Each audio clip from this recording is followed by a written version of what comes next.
انظر يا أخي لهذا الفتى. توقف. اذهب وأوقفه يا أخي، سأذهب وأشتري له الحليب. حرام عليك، توقف الآن. السلام عليك يا عم حامد. وعليك السلام يا بني. أريد علبة حليب صغيرة. اترك القطة الآن. لقد أحضرت الحليب يا أخي.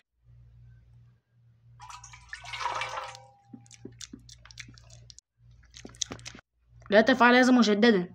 لماذا؟ هذا مسلي. هذا حرام، ولا ممكن أن تدخل النار بسبب هذا. ها حقا؟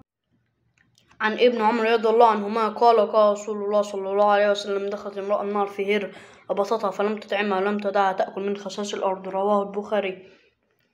قالوا: يا رسول الله صلى الله عليه وسلم، إن لنا في البهائم أجرا، فقال: في كل كبد رطب أجر. متفق عليه. جزاكم الله خير. استغفر الله وإياك. وإياك.